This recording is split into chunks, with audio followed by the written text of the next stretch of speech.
after the incident, what was it like when you guys got home?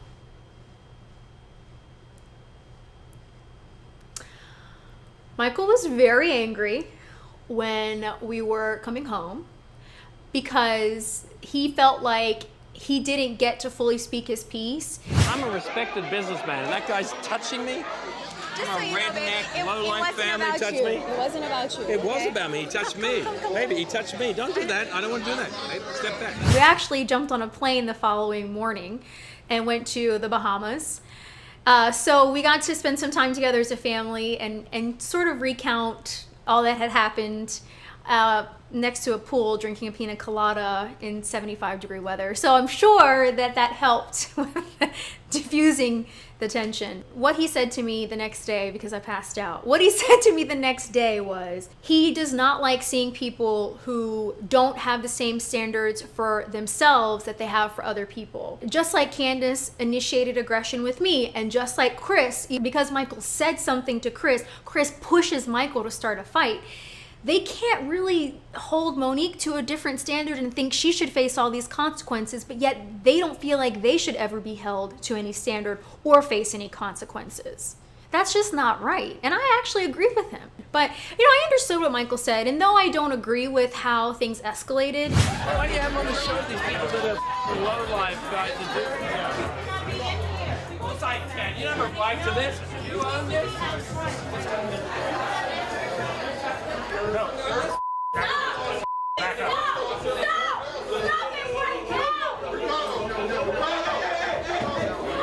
I understand what he's saying because ultimately, just like I have a strong allegiance to Monique for how she defended me and had my back, Michael feels the same way about Monique and Chris.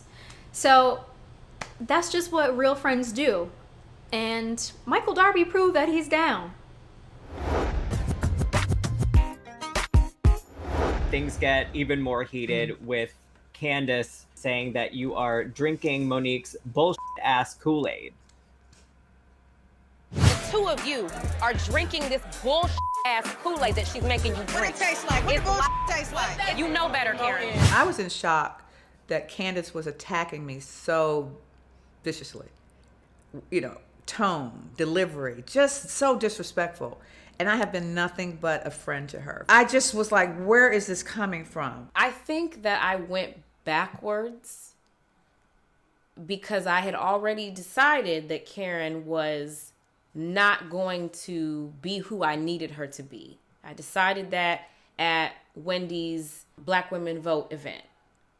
And I think that there was a part of me that sort of regressed and hoped that maybe in us talking again at Robyn's engagement party that we could maybe get to a place where she could understand me and once and for all condemn publicly what was done and everything that happened in the aftermath.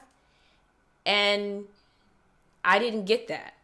And I was kind of mad at myself for going back to that place where I wanted her to validate my feelings.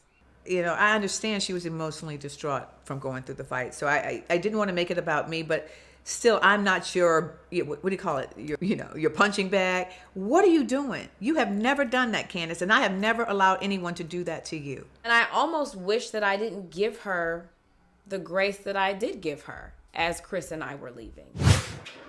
It's gonna be on. You need to probably go. You guys,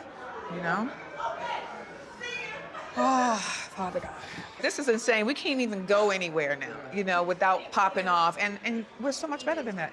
I know I sound like... Some of us are, Karen.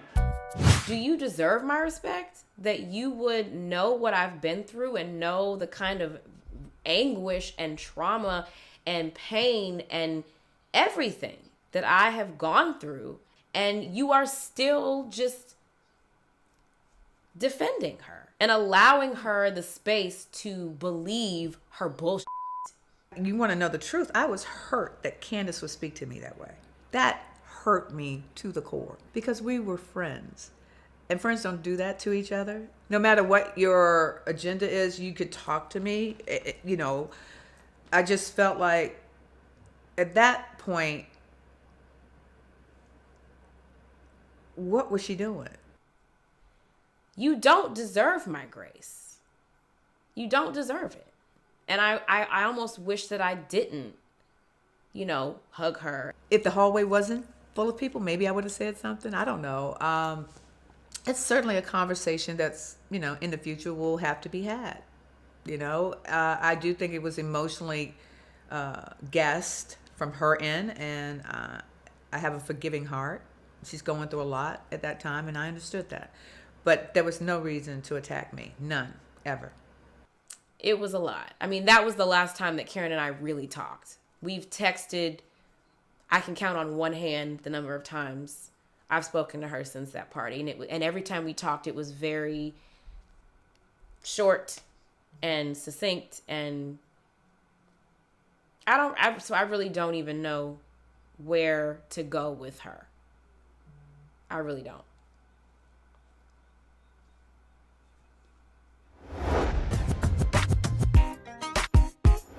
Karen kind of starts to defend herself, but also begins to defend Monique. And Candiace, you get very upset by that, and you are very confused about what Karen seems to know that nobody else knows. The truth will come out. The truth? You know the truth, Karen. You were there. What are you talking? You were there, Karen. At this point, I'm just sick of what, to me, from my camp, looks and smells like bullshit. No, absolutely not. We were all there. We all saw the same stuff, so I don't know what truth she would have been referring to. It was, for me, that statement was more deflection. Karen was in the hot seat. We were all coming at Karen. So, of course, she's going to make up something. Oh, the truth will come out. But you know what, Gizelle? I've actually heard Karen say that when we were on the plane back from Portugal, she pretty much said something along those lines where this is why there's a reason why I can't take a side, and there's more to it. You know what I mean? She almost said something.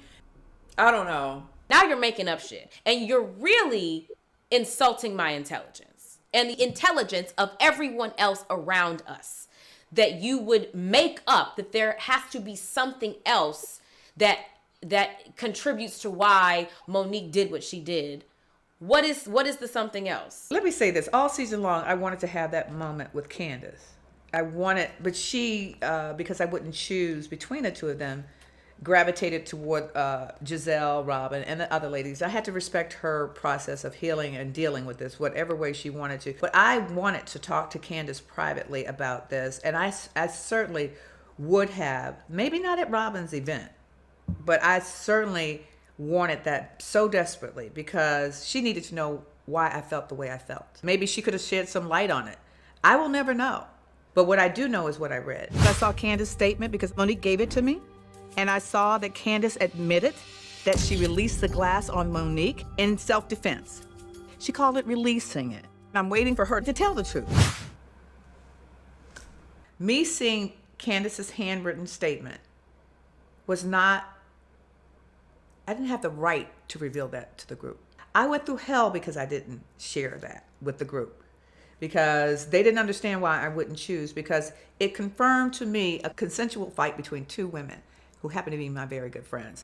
You have sort of skirted around holding people accountable for months. At this point, it's just tired. It's just like, okay, girl, give it up. If you're going to just support Monique, then say, unequivocally, yeah, I'm supporting her. I believe for whatever reason that she is justified in her actions. And just say that. But to do this whole song and dance with me of, checking in on me and telling me that if it were you, you would have pressed charges, and all of the things that took place that you all have seen, it's just frustrating. And at this point, I have been polite. I have been kind. I've tried to be understanding. I've tried to be respectful, and I'm sick of it. If you watch the season, constantly bombarding me and jumping on me about what I should or should not do, who I should choose and who I should not choose. We as women should have chosen no one. We should have waited for the facts, as I did. And so, yes, I saw the fight. I did see everything. And what I read confirmed that I was right. And I think that was something for Candiace to share with the group, not me. And I still have not shared it with the group. I'm about to share it with the world, though. Hello. No, yeah. So in this therapy session, you're kind of talking about where things started to break down for you guys. Our marriage was not in a good place. Mm-hmm. We had 2 little ones. And I definitely was not in a place where I even cared to fight for our marriage. So the divorce came pretty easily. I'm totally aware of like what happened and when and how our relationship broke down. And we both, you know, were very much at fault for it. I would say him more so than me. Initially, wild marriage. Finish that statement. It's initially wild marriage. Just it wasn't there because I didn't do my part. And I think Robyn like eventually like put a wall up and then just didn't give. But I felt like I needed in a marriage. Mm-hmm. So therefore, I got it elsewhere. Because I had 2 little kids, I was like, I just couldn't focus my energy on chasing a man or, you know, being stressed over a man and where are you and when are you coming home and all that type of stuff. And so I developed a very like unemotional attitude towards my marriage. And I think that just kind of like has never really gone away. So just talking through that, that's something where it's like, okay, I have to kind of, you know, put those expectations back up and really care a little bit more in the present day so that that doesn't happen again. Do you think that you've seen him really grow as a partner? Absolutely, certainly. Like he acknowledges, you know, what went wrong, why we really got married too young for sure. And, you know, he kind of looks back and says, it's hard. It's one of those, it's like, if we hadn't got married, then he would have lost me. So who knows, you know, what the future would have held if I was, you know, if we were going to rekindle sometime later. It really, you know, sucks that it had to happen that way, but there's a lot of growth that took place. And he's just such a different person. And one of the main things I think about any person is seeing their growth and acknowledging their mistakes and being able to say, yeah, I was an asshole. Like I was a horrible person. I was a horrible father. I was a horrible partner, and I vow to do better. And this is how I'm going to do better. And let me show you. So, you know, as long as I've seen the progress and the growth and the acknowledgement that there was some growth that needed to happen, I mean, it's like, that's all I could ask for. Gizelle, how have you seen Juan change? Oh, since we'll just deal with the show, like from season 1 to now, like Juan is a whole different man. You know, just to piggyback off that, I think it's so great to see the growth from season 1 to season 5. Like season 1, he just was like, all right, I'm here, like along for the ride, you know, like just thinking, like not realizing that he was going to have to be, or that he was going to be involved in the show like this. It was just, yeah, I exist and that's it. So it was a lot for him at first to really wrap his head around actually filming and being a part of the show and talking about our lives. So it's really cool to just see his progression and how he's been a lot more open and understanding, like, while yes, he supports me at home, that showing it on camera, how he supports me is meaningful as well. We're great. Like we're on the same page. We support one another, and you know, coronavirus and all, we're still ticking.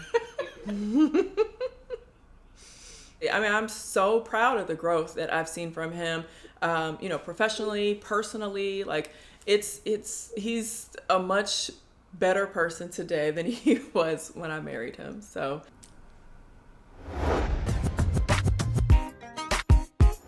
Juan went to a private boys' school, Catholic boys' school. I went to a private school, and our schools played each other. And I'm sitting in the hallway, and I'm reading a book. And so I'll be honest, I knew that his team was coming to play my team. This is like my first time I'm admitting to this.